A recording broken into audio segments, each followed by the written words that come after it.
Hello,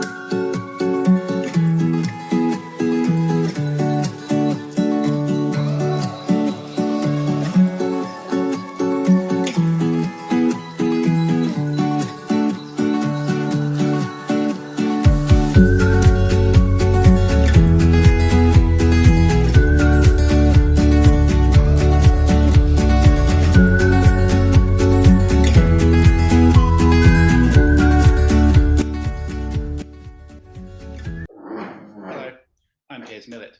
I'm going to be talking to you about global catastrophic biological risk. Before I do that, I'm going to introduce myself.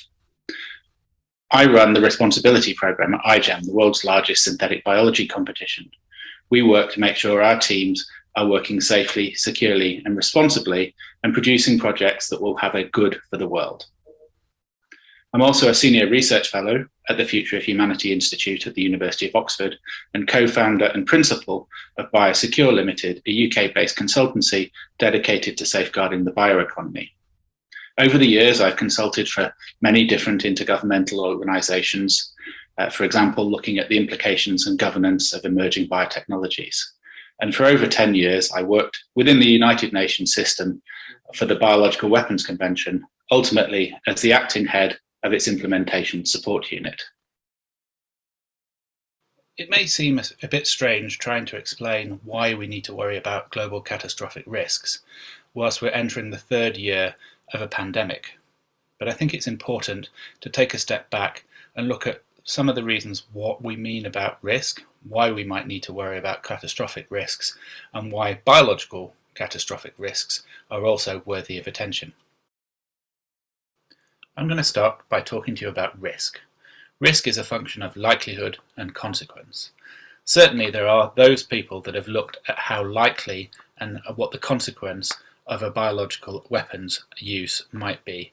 You can see here, for example, estimates from the International Committee from the Red Cross about how real is the threat of a biological weapon today, and equally some research done by the Carnegie Endowment for International Peace on the countering the coming bioweapons threat. We can also expand what we mean by likelihood. We can look at both the threat and the vulnerability. There are certainly some folks that believe that the threat of biological warfare is increasing. Equally, we can see other bodies, international bodies included, highlighting the fact that we're vulnerable to biological threats, whether they be accidental, natural, or deliberate. The consequences of the use of a biological weapon could also be quite extreme. Some people, and here you can see a high-profile person, believes that the use of biological weapons could actually end up killing more people than nuclear war. Before we go any further, I think it would be useful to pause so that you can think about the risk and what you think about this. How likely do you think a biological risk is? Just what consequences can you imagine? Can you imagine something that would be as catastrophic as a global catastrophic biological risk? Got some ideas in your head? Okay, well, I'll continue. I want to come back to that risk equation. I want to start putting numbers in to show you a couple of things about this. So in this example, you can see that we've put the consequence at a fixed value. All I'm expecting you to see here is that as the likelihood increases all the way up to 1, which is something to denote certain, you can see the risk increasing proportionately. Now I should remind you, these numbers are completely made up. I'm only using them to illustrate that if we have a series of events that are just as likely to happen, that the changes in the consequences of those events also affect the risk. In other words, both the likelihood and the consequence are equally important in defining the risk. One of the advantages starting to look at numbers is that we can also start at look at the probability of events happening. This is a classic bell curve, and most of the time we're focusing on the most likely events. Most of the things we're thinking about are in this blue circle. They represent the largest proportion of events. However, in any distribution, including the risk from biology, we see these tail ends, the red circles on this diagram. These might be very unlikely to happen, but they exist both on the small and on the large end of potential consequences. Once we know that unlikely things do happen, it's important that we can actually go out there and start estimating likelihoods of really unlikely events. Here you can see some risks of dying in different extreme ways. These have come from information provided by the insurance industry and by The Economist. What we can see here is that it's unlikely, but plausible, that you might die of anything in the next 12 months. But you can see that the more exotic types of death become increasingly unlikely. The most unlikely death that I could find any numbers for is death by asteroid. There is a chance of a 1 × 10⁻⁸ chance of an individual dying by death by asteroid. That's important. We're going to come back to that number in a little bit. Other people have tried to put numbers on the most high consequence events that we've ever seen in the history of humanity. You can see worst case death tolls for a variety of different events on this slide. You can see that, for example, the Great Smog of London in 1952 is believed to have killed about 12,000 people. Equally, you can see, moving up the list, there was a flood in China in 1931 that killed about 4 million people. The largest consequence, the most traumatic event that I was able to find numbers for, was an estimate for the Black Death, a disease event that happened in the 14th century, which is estimated to have killed somewhere in the region of 200 million people. So what happens if we put some of these estimated values back into that risk equation that we looked at earlier? Here you can see that most unlikely event, death by asteroids. If the event we're talking about was as rare as you dying from an asteroid, death.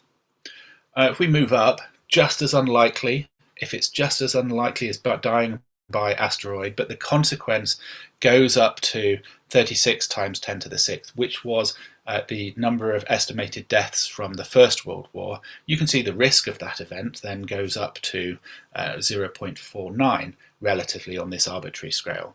Again, moving down one further line, if we have the most unlikely event to happen, 1 × 10⁻⁸, and then we're looking at the most consequential, the biggest death toll that we were able to find, that 200 million, you can see that we end up with an overall risk of 2.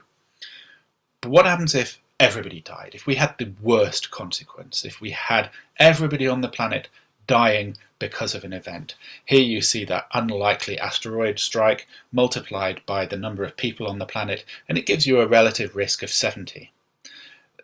I'm really doing this not to try and put numbers on it, but to just show you that when we're talking about events that have very, very large consequences, when we're talking about catastrophic risk, the overall risk can still be considerably high. And do we know how likely it is that we would have a global catastrophic biological risk event happen? Well, myself and some colleagues did take an attempt to look at how frequently incidents happen. We see that a small incident happens roughly about 100 times a century. We see a medium-sized event happening roughly, if you look back over history, about 10 times a century.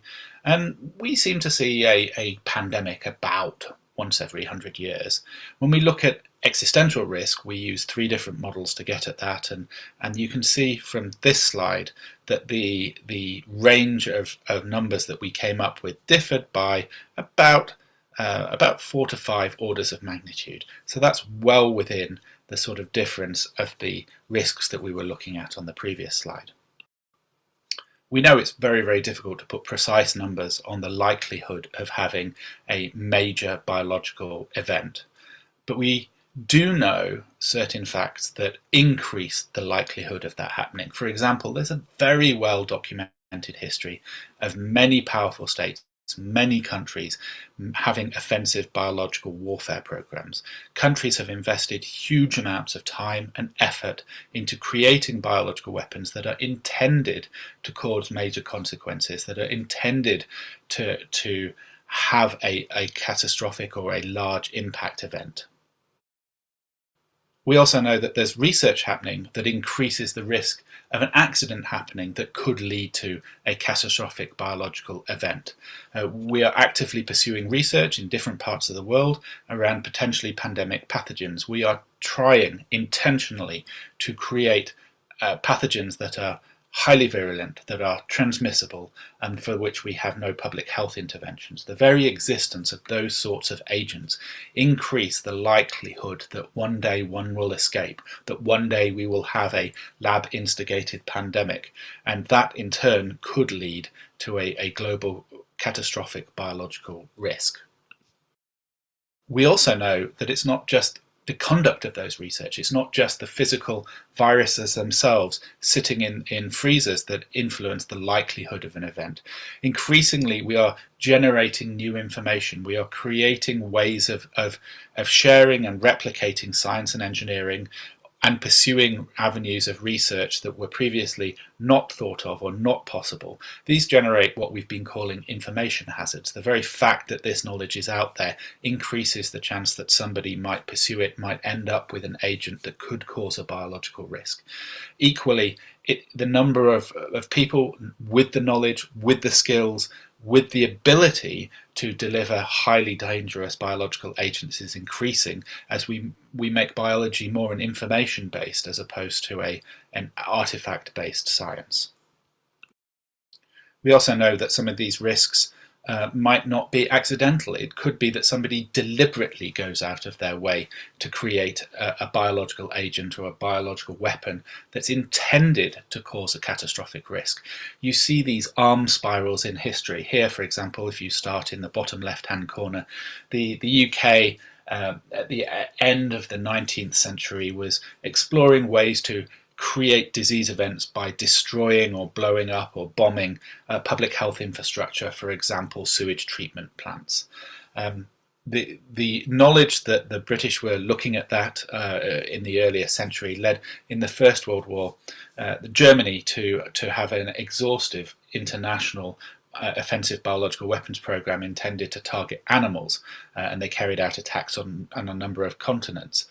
The knowledge that Germany had done that through the First World War led the UK in the Second World War to develop biological weapons, in this case linseed meal anthrax-laced cattle cakes. They were intended to spread over the hinterlands of Germany and kill cattle on a widespread basis.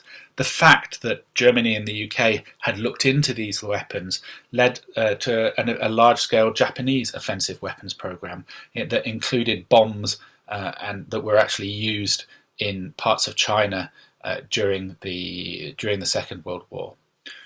The existence of those programs, in turn, during the Cold War, led to an escalation. You can see here wide area dispersal trials, in the case being tested on ships in the middle of the ocean, and that in turn escalated up to large-scale dispersal trials off the back of aircraft where the biological agents were laid down in lines and clouds that were literally miles long.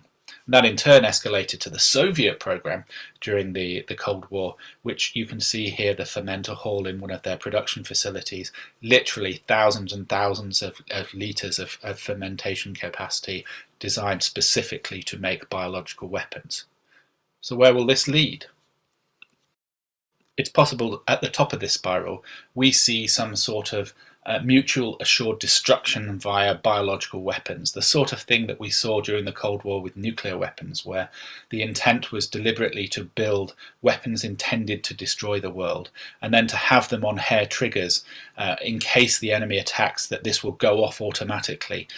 That in turn increases the likelihood that these weapons might actually be used if they existed. And this is certainly one way that we could get to a plausible case for a global catastrophic biological risk. We also know that the procedures, practices and mechanisms that we have in place to deal with these risks, to deal with the risks of biological warfare and that sort of arms spiral, are far from perfect. We know that those norms, for example the Biological Weapons Convention, have never been tested. Since that treaty has existed, we have not had militarily desirable biological weapons. Nobody has actually really wanted those sorts of weapons. The military hated them. There was no rationale for pursuing them. But those developments in science and technology perhaps may make it feasible, may make it desirable. And we don't know what would happen to a treaty like the Biological Weapons Convention if we could see biological weapons that the military wanted or that national strategic thinkers believed was in their interest to pursue. Equally, part of the rationale for the ban was around these not providing weapons of mass destruction to an increasing number of states. It's not by accident that the states that suggested we should ban biological weapons already had nuclear weapons. And equally, we're seeing a period of degradations of norms. If we look at chemical weapons, we can see small-scale use of chemical weapons on a limited basis for assassination purposes or for unspecified uses in countries, slowly chipping away at this global ban, the idea that these weapons should never be used. They become more acceptable. We stop listening, we stop looking at the headlines of small-scale use of chemical weapons, and it would be very scary if that was to also happen to biological weapons. So my penultimate thought for you today is, all of these things may be impacting the likelihood of a global catastrophic biological risk, but could we really get there? Could we really make these sorts of weapons? Are we that stupid to actually weaponize biology? What do you think? If we look back over history, we can see that over time we develop new technologies. You can see waves of different innovation happening over the course of history. And when you start mapping advances in weapons over the top of those waves of innovation, you can see that as we develop new capabilities, new skills, new tools, that we very quickly, almost universally, take them and turn them into weapons for war. You can see on here, for example, that the advent of chemical engineering very quickly leads to the advent of chemical weapons. You can see the application of information technology leading to cyber warfare. The very fact that we are now developing these radical new capabilities in biotechnology leads me to question, at least, what's so unique about biotechnology that we wouldn't turn it into a weapon? And with that thought, I'm returning to the idea of the bell curve. I think it's entirely natural, it's entirely appropriate that we spend almost all of our time, effort and resources worrying about the most likely events. We should really be thinking about how to strengthen our infrastructure against natural diseases. We should be really thinking about how to minimize the risk of biotechnology being used to cause harm in whatever form. However, on the basis of what I've said to you today, I do believe that we should be spending a small amount of our time, a small amount of our resources, focusing on those tail risks, focusing on the least likely events, especially because the consequences could be so great that the overall risk is just as scary, just as something worthy of our investment as the more likely events that we're traditionally used to dealing with. Thank you for listening to what I had to say. I hope you found it interesting. I wish you well with the remainder of your meeting, and I'd like to just conclude by thanking the organisers for the opportunity to talk to you today, as well as our sponsors. I have a rapid question regarding the role of the iGEM to compete the global catastrophic biological risk. I know that you have many activities, and I would like you to briefly describe to us what is the role, and if there is any new technology or tools you are used and to compete the global catastrophic biological risks. Thank you. Yes, thank you. So to give a little more insight on what the iGEM is and what it does. So the iGEM is a student competition for students in tertiary institutions and also high school. That is, has for a long time been hosted in Boston because that's where the iGEM Foundation offices are. However, this year they are having it in Paris because they opened up offices in France now. So the idea is that students come up with innovative ideas not use synthetic biology to address societal challenges, and then they go to this giant kind of tab, present their ideas and prototypes, and The judges judge, and the winning team gets some bit of money to work on the ideas. So traditionally, the iGEM has been responsible for the advancement of synthetic biology. Many of the students go on to turn their ideas into synthetic biology companies. One of the biggest companies that we know of now, GCBRI, was started by former iGEM competitors who went ahead to, along with their professor who mentored them, to then transform this idea into a company. So many other companies exist across the continents. So in the sense of biosecurity, what some of the work that the foundation does is to ensure that as the students are coming up with these ideas, they are mindful of the risk that playing with biotech could do. So there's a committee that takes care of that, and technical people that assess to ensure that as the students are manipulating the living organisms, there isn't harm caused to themselves and to the people around. Yeah. Yes, Tim.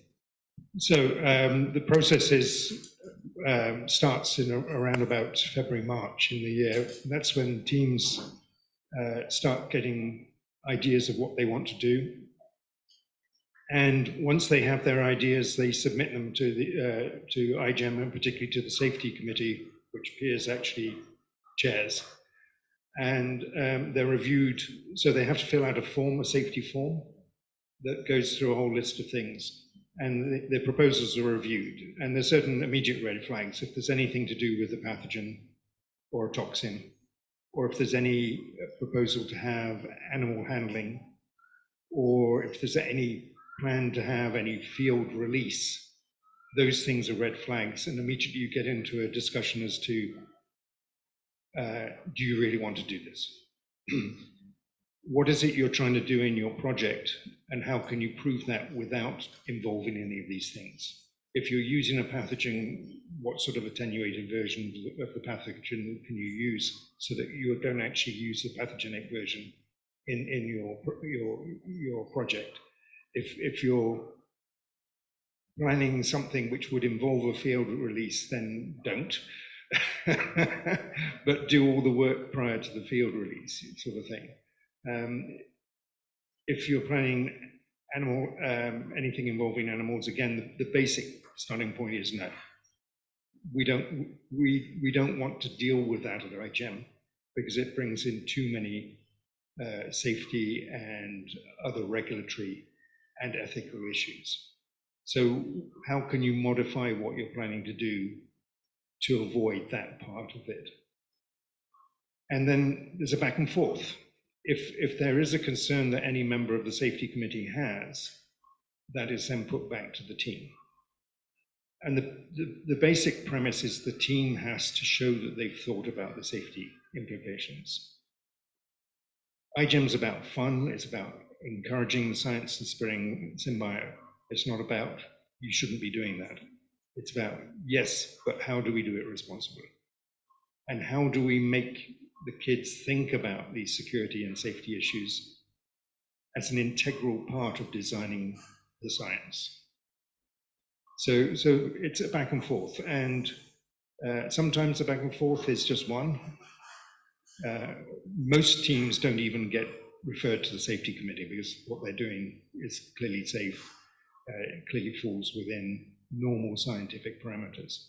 But that small percentage which does come to the committee, quite often it's a single back and forth. The most I've seen is probably 4 or 5 times. And very occasionally, teams have told no.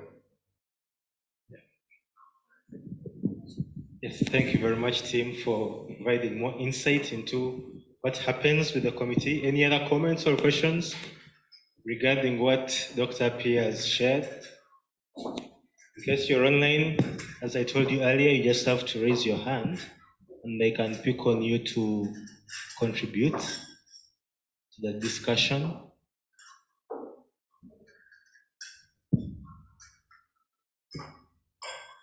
Any other comment or question? All right, so if you don't have any other comment or question, I'm going to introduce our next facilitator.